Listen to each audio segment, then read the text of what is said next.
Prime Minister Joseph NGUTE holds talks with the Archbishop of Douala, Samuel KLEDA, with whom discussions center essentially on the purported COVID-19 cure developed by the prelate.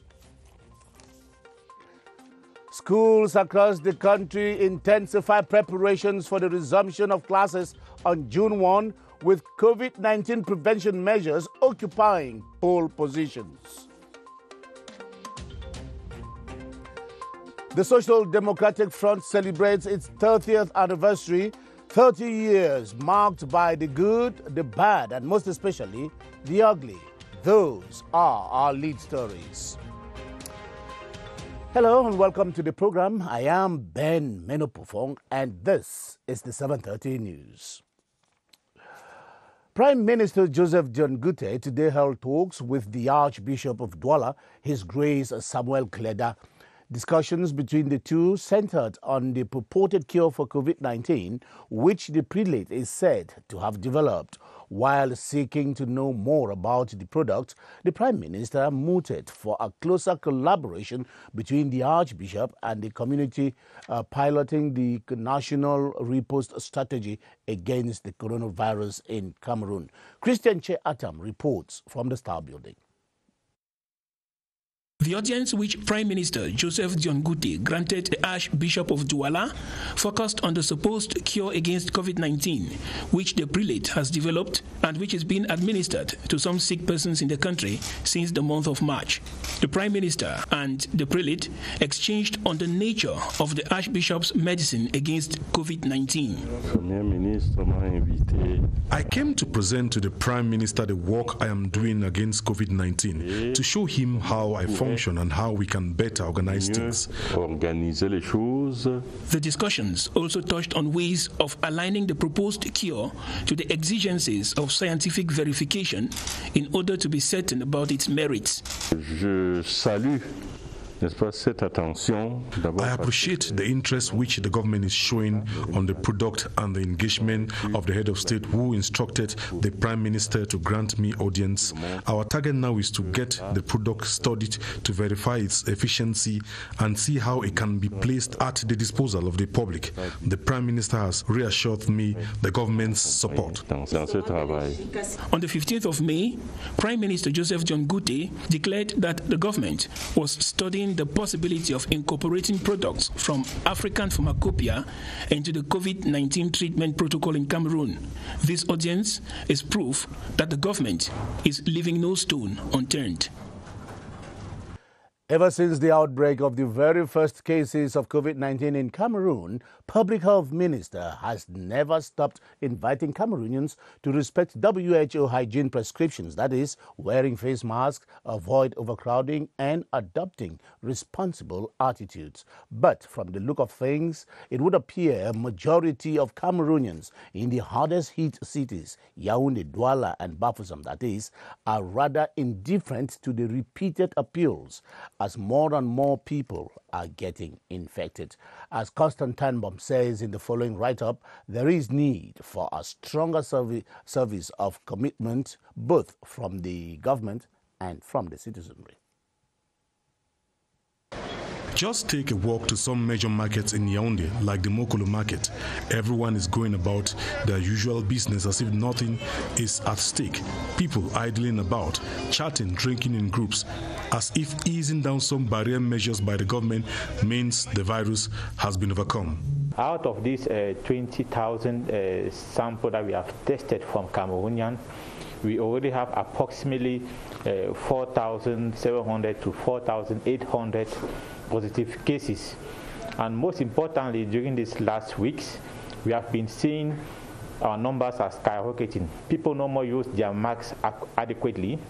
And why? Because following the government recommendation in slowing down the lockdown measures, the community has interpreted this message in the wrong way. So people now believe wearing masks is optional. Wearing masks is no more compulsory, so they keep moving around without practicing the measures being recommended by the government. Struggling to make ends meet has made some Cameroonians to completely forget the danger ahead of us. So they keep moving around without practicing the measures being recommended by the government. And that's why we are really calling on a drastic application of these safety measures. We need everybody to wear a mask when they are going out. Why? Because if every single Cameroonian put on a mask and practice also these safety measures, believe me, in a matter of 4 weeks, coronavirus will be gone. With such carefree behaviors exhibited by Cameroonians, some communication experts are of the opinion that government needs to be firm. Cases are increasing every day, so I think it's a very, very serious problem. I think it would not be a bad thing if government can revisit those measures, maybe go back to a ban on drinking after 6 p.m., a ban on night clubbing and so on. It needs to take more stringent measures, and more in terms of communication has to be done by getting the private press along because they are closer to the population. According to them, this will enable the population to be committed in the fight, and to succeed, the communication has to be regular in terms of number of infected persons, deaths and recovered cases. And as Cameroon hits the 5,000 mark of coronavirus cases, there is the likelihood that hospitals across the country might soon be overwhelmed by the rising number of cases. To preempt such an embarrassing outcome, government has made provisions for more space in stadiums and other facilities which are operation ready. A former shopping center in Yaoundé and the military stadium in Guakele are the most prominent amongst these future host centers. Question: are these centers getting set to receive patients already? Beatrice Losamba went finding out for the 7:30 News. It is not yet the firework moment, but the former Orca Shopping Center nursing hope to host COVID-19 patients is drawing the curtains on transformation work. With units well defined, 300 beds in place, respirators and other hospital equipment already shipped in, the staff of this future hospital is now holding meetings to organize work when the specialized COVID-19 center starts receiving its first occupants. Activities here are geared towards wheeling into action. But sources tell us it will take a while for action to spring from this end. It will tarry a bit for the noise of machines to give way to the calm and relaxation this place is fashioned to provide. An inviting playground, the military stadium, future COVID-19 host ground, can't wait anymore for the game to start. Ici à l'intérieur, vous voyez, tout est prêt. On n'attend plus que les malades. Donc on attend juste les malades ici. On n'attend plus que la venue des malades de ce côté. Là maintenant, on ne sait pas, c'est quand certains hôpitaux seront pleins qu'on va déplacer les malades vers ici. Until the hospitals are deluged, this place begs to be occupied, all dressed for its occupants, whose every need has been measured and answers provided in the healing and warm nature of what was at other times a football pitch. And there are growing complaints from people who present symptoms of the COVID-19 that the process to access treatment is long and weary. From consultation to screening and hospitalization, they request that these processes should be made simpler to avoid the frustrations they are facing. Alice Mbeya reports that the government has created units that will attend to such cases. Health personnel say most patients are wrongly orientated to ordinary hospitals. When their situations worsen, they are transferred to the emergency units with few chances of survivors. Yet, they blame the hospital for delays and negligence. Ordinary centers are not supposed to receive COVID-19 patients because those patients can contaminate the other patients who are coming for their usual treatment. So those patients are supposed to go to the specific units where COVID-19 patient has to be treated. Admission of patients into these centers entails prescribed procedures. For a patient who comes and they will need a consultation and they're presenting signs of COVID-19 and they do not have a positive result yet at hand, they are being taken care as suspect cases with severe suspicion of the disease. If the person is in distress, we cannot allow the person to die. The person needs oxygen. We'll put the person on oxygen. We'll treat the person for what he is presenting. Critical situations, which results are delaying, are quarantined in special wards. The person may be presenting signs of the COVID, but we know that the certain signs of COVID are similar to other diseases, like the cough that the person may have, like the fever that the person may have. So we'll put the person in another department where he will be taking care for the symptoms that he is presenting. The government of Cameroon has put in place prescribed units for patients manifesting symptoms of the COVID-19 pandemic in the country. Toll-free numbers, free transportation, free treatment of patients are also enforced. There is a need for personal efforts from individuals to be safe from this disease. That's how the Secretary of State in the Ministry of Public Health in charge of epidemics and pandemics has expressed satisfaction with the structures erected in the region to combat the COVID-19 pandemic. Halim Garga Hayatou was speaking in Marwa at the start of a 4-day working visit that took him to the Minawao refugee camp, which is home to close to 70,000 Nigerian refugees. Henry Tato Ekambi is in Marwa. If the coronavirus gets into the Minawao refugee camp that plays host to more than 67,000 Nigerian refugees, there might be a public health disaster. Reason for the Secretary of State at the Ministry of Public Health in charge of epidemics and pandemics decision to give the camp pride of place during his visit. Halim Hayatou saw for himself the numerous measures put in place, like many hand-washing stations, to prevent the entry of COVID-19 in the camp that is still coronavirus-free. During this visit, all of you has visited our isolation center, and everything is okay. We don't have any case in the camp, and we will continue to fight it. Halim Hayatou also made a stop at the Marwa Regional Hospital, gave a pass mark to the regional authorities for the structures constructed to combat the virus. I am very, very satisfied with this position in the far north. Now in the far north, it's a very, very good position to win this fight. The member of government was pleased with the COVID-19 statistics in the region, where 26 persons have recovered out of the 50 cases recorded, called for more vigilance and the respect of preventive measures. And you're watching the 7:30 news on the Cameroon Radio Television, the CRTV. We are beaming live from Yaoundé.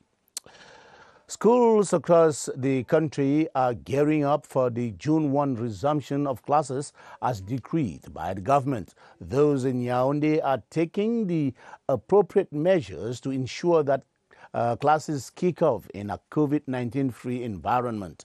Gilbert Ongene accosted some education officials, together with whom he now discusses how the class resumption will play out. At the level of secondary schools, officials say the barrier measures against COVID-19 have simply come to strengthen the policy of Clean Schools campaign already instituted in schools across the country. First thing is that we have the protocol, as is certain procedures that have to be put in place on Monday. The schools have ubiquitous water points, to enable the children to wash their hands as many times as possible. Now that is going to be done within the campus. And what we told them, and all of us agreed, was that we did not want any long queues at the entrance of the school, that is outside. We are making arrangements with CamWater to also ensure that those tanks are filled in from time to time, at least twice or thrice a week. The parents should also know that they should do a packet of snacks for the children, because no canteen will be open. We've taken the measurements of the room, and we know that we'll have 24 per room. But there is room for adjustment. Similar measures are in place in primary schools in the country. Only pupils of Class 6 and Cours Moyen 2, the French equivalent for primary schools, Terminal equated to upper 6th students in the English subsystem are concerned by the special school resumption of Monday, June 1. And that's how the preparations are going on at the administrative level. Back in the schools themselves, the campuses are in an all-out sanitation process, with hand-washing facilities being installed both at the entrances of the institutions and in front of classrooms to minimize the possibility of any contamination. Ewane Pole captured the picture in some schools in Yaoundé today and is here with this report. Primary and secondary school premises are being prepared for the resumption of classes after over 2 months lockdown to limit the spread of the coronavirus pandemic. As you can see, we do have our spraying machines. We are going class by class, such that where the teacher is going to stand, the students are going to be seated. We have it dosed with these sanitizing products. Equally, we have made available some stock of facial masks, which will definitely be able to make available to students. Student number 1, for instance, will be seated here at this extreme. Number 2 will be here. Student number 3 will be there. Right at the gate, the students already know their classrooms and the number of their seats. So they're just expected to come in with their mask on, and they just get themselves seated waiting for the teachers. Meanwhile, measures are also taken to cover the syllabuses of end-of-year courses examinations. We went on vacation with some classes yet to wrap up with the mock. And we had, like in the French exam, Francophone exam, that we call the bac blanc and probatoire blanc and BPC blanc. They were to write it when we came back in April. Unfortunately, that was not done. So rather than go back to the mock, which is going to be time-consuming, we're going to just have teachers revise the mock directly. And on areas that they might not have touched, they may use what we call the creamy approach. With the creamy approach, you take a short space of time to explain a particular concept and go dive straight into sample questions which may come in the exam. According to government instructions, only pupils and students taking the 2020 sessions of official examinations are expected to start classes on Monday, June 1, 2020. As you heard in our headlines, one of Cameroon's most emblematic and resilient opposition political parties, the Social Democratic Front, the SDF, clocked 30 today. In Bamenda, capital of the Northwest region, where the party was founded, the public has been saluting the party for its role in promoting governance and democracy in Cameroon, while others are simply saying that the SDF has reached its zenith and is now facing a precipitated diminishing returns. From Bamenda, Eric Langmiawufo reports. In Bamenda, some people see the SDF as the only political party to have openly challenged the ruling CPDM. That was the first party, at least, to stand against the ruling party. He has done his part. Certain things are good now. Others are of the opinion that the party has greatly contributed to government's crackdown on corruption. You see that the cash minister now unlocked them because of investment. At first it was not the same like that. There are yet others who think the party's Article 8.2 has caused more harm than good. Sometimes some of the militants, they don't feel happy when they use it because this article was used on Professor Hasongani Kabangwara edit. When they use like that, you will see that those other strong members of the party, they also had a following within the party. The socio-political crisis in the two English-speaking regions of Cameroon is said to have crippled the SDF. The SDF did not actually have a way forward to actually address the crisis. And the stance of the public seems to have been different, and that of the SDF seems to have been different. And that's why I think has brought this catastrophic fall on the SDF. But the regional chair of the SDF for the Northwest, Honorable John Evaristus, is upbeat that the party can still stand the test of time. I don't believe that somebody will claim that the SDF is dead for whatever reason, except the person does not understand what the SDF stands for. It stands for development, for democracy, and it stands for justice. For the first time since the creation of the party on May 26, 1990, the SDF can only boast of 2 parliamentarians and 1 council in the Northwest region. To the SDF's supporters in Bafoussam in the West region, celebrating 30 years of the party is celebrating its efforts at promoting national unity. The party's cream in that part of the country pledged to continue bringing its own stone to build the nation, even as most of its supporters had long crossed the carpets. NGUTE Henry reports from Bafoussam. The 30th anniversary celebration of the Social Democratic Front, the SDF party in the West region, was without the usual pomp and the fanfare due to the COVID-19 pandemic, but party bigwigs used the forum to count the achievements of the party in the region. According to the SDF mayor of the Bafoussam 1 Council, Sirinyang, the Social Democratic Front has in 30 years constructed 12 bridges, 22 classrooms, plus 3 health centers. The party, according to the officials, has provided potable water and electricity in some neighborhoods in the Mifi division. Mayor Sirinyang said the SDF has had members of parliament, senators, and is currently on the second mandate at the helm of the Bafoussam 1 Council. He called on party supporters to be exemplary and contribute to national unity. The event was attended by officials of the SDF in the West region. The personnel of Cameroon's National Assembly are being groomed in Yaoundé on parliamentary procedures, ethics, and the standing orders of the chamber.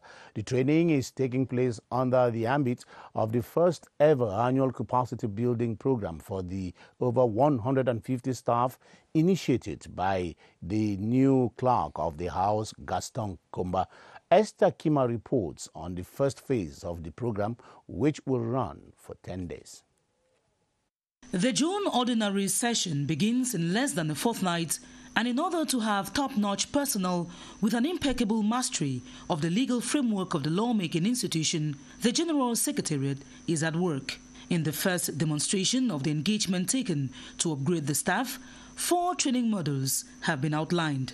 It was a priority of the Speaker of the National Assembly. You have the appropriation of National Assembly role, who is fundamental. The main instrument here is the speech of National Assembly, and you have to translate it with fidelity. The 150 selected for the first phase will be drilled on the standing orders of the National Assembly, the ethics of parliamentary staff, note-taking techniques, and research methods in comparative law. Capacity building is not a mere formality, it is an imperative one. Knowing your professional limitations and working hard to overcome them is the only key to success in your future career. I equally enjoin you to pay attention and interact with the trainers throughout the training program.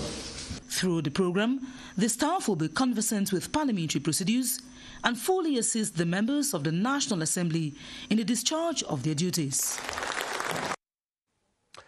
Let's take you back to the COVID-19 pandemic, where we are getting reports that 318 more people have been confirmed COVID-19 positive in Cameroon, while 79 recoveries and 4 deaths have been registered. These are figures from the Ministry of Public Health. Clarissa Ray Takang and her guest, Dr. Chula Nwalala Alvin, an epidemiologist, are now joining us from the Public Health Emergency Operations Center with more updates. Hello, Clarice. Tell us, the figures are rather frightening. Good evening, Ben, and welcome to the Public Health Emergency Operations Center. Like you rightly said, from here we've learned that 318 new COVID-19 cases have been recorded in Cameroon, 79 recoveries, 4 deaths, 28 people on oxygen. It's a dress situation in Cameroon, and to talk more on this, we have Dr. Chula Nwalala Alvin. She is an epidemiologist, and she's going to confirm some of these figures.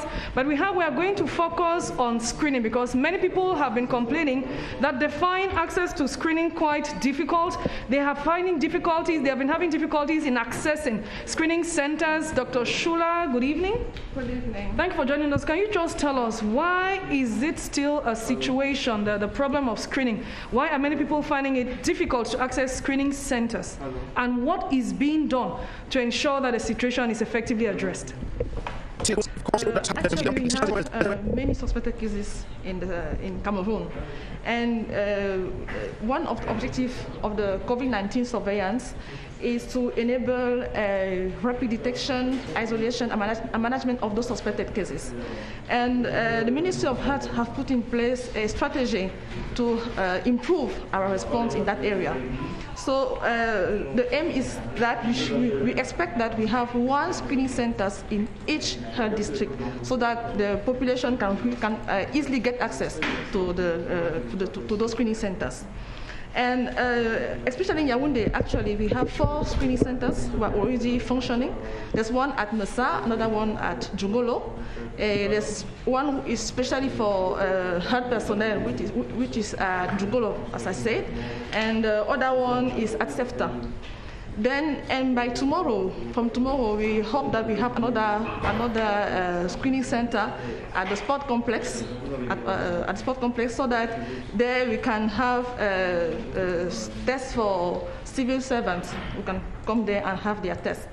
And we hope that by the end, we'll be able to have at least 10 screening centers in Yaoundé and 1 in each health district, so that will be good for us. And Dr. Shula, can you confirm with us that the aim is to limit the spread of the virus in the community? Is that the aim of all these measures put in place?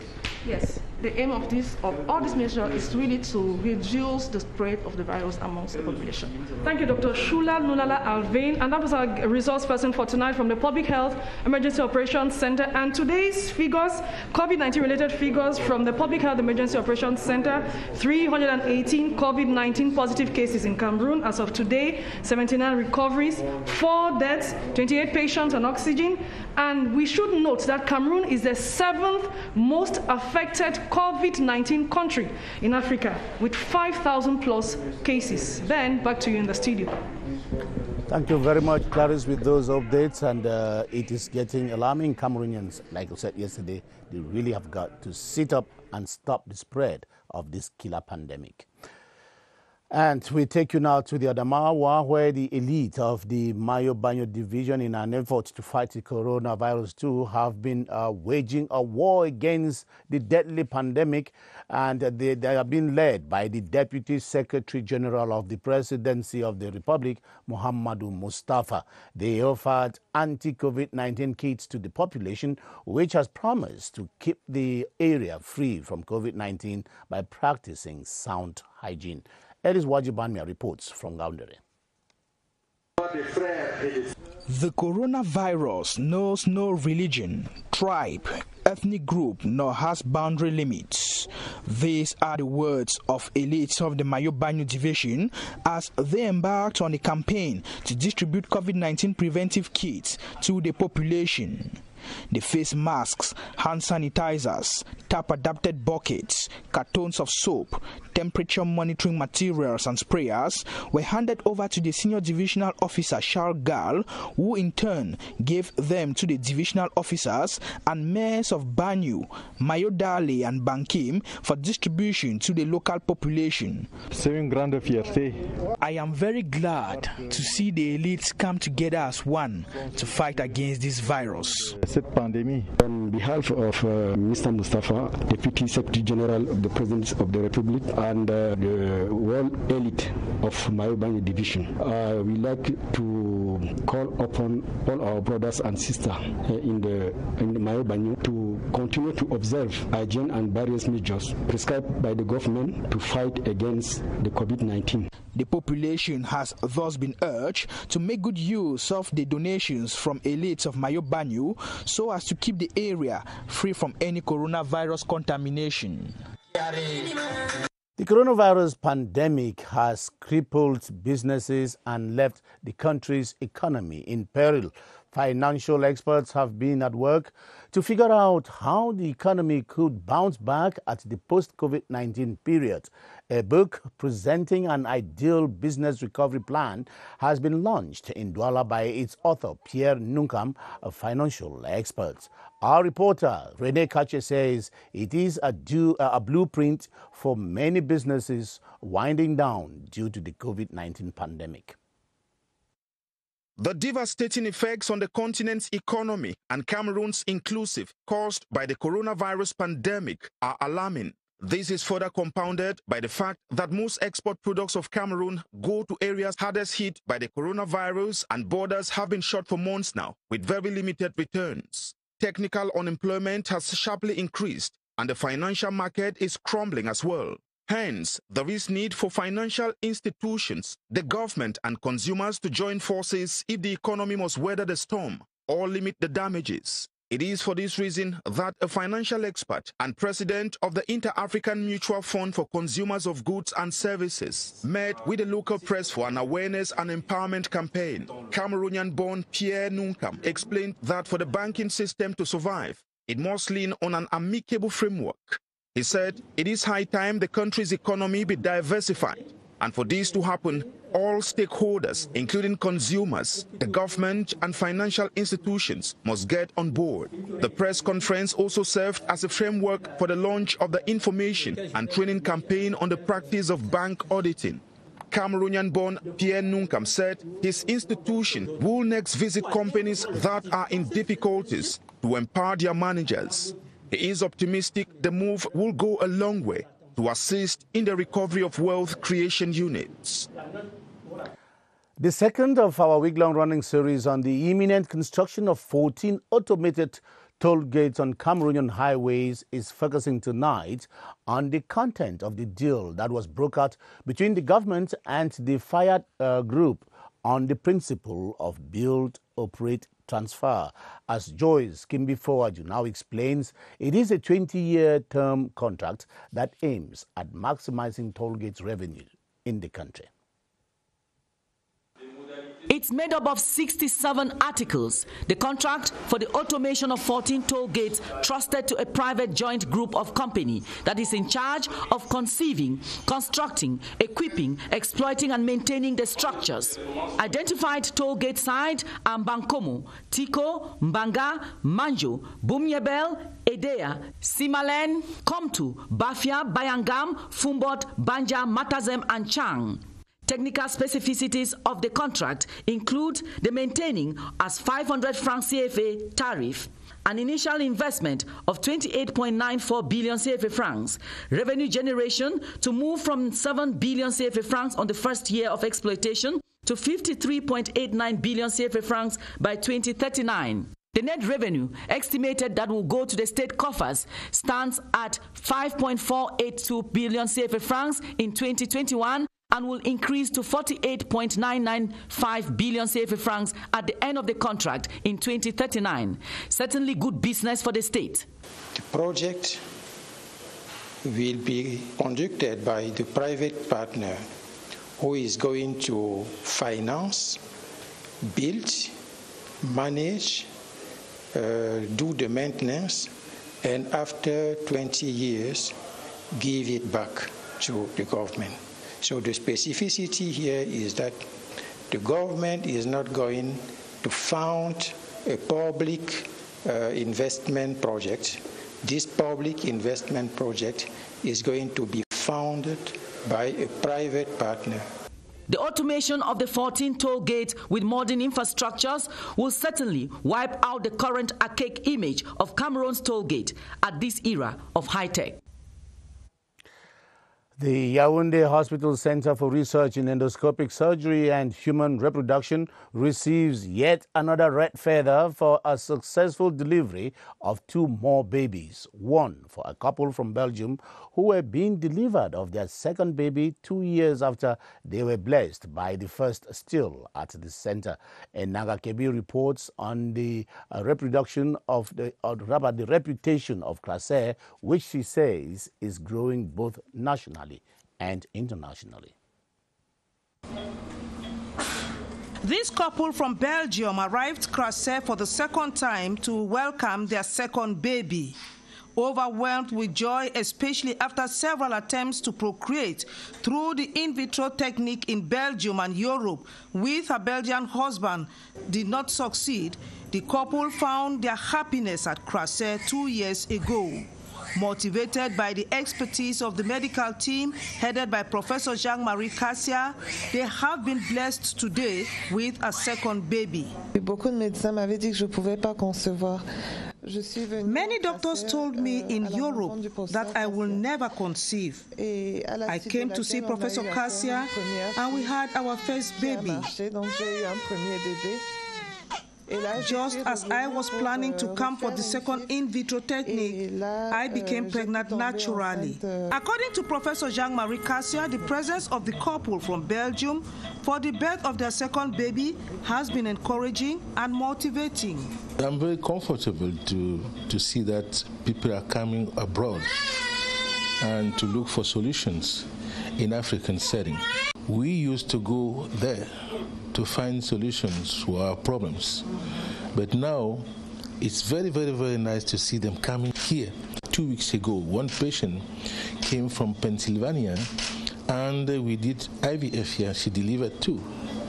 The Belgian father is very satisfied with the technical platform and the human resources of Crasset, and God willing, they will be back after 2 years for the third child.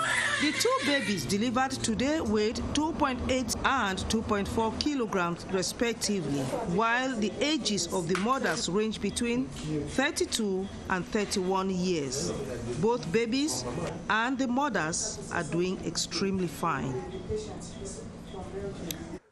The 7:30 news on the Cameroon Radio Television this Tuesday evening. That's the way it was. Thanks for watching.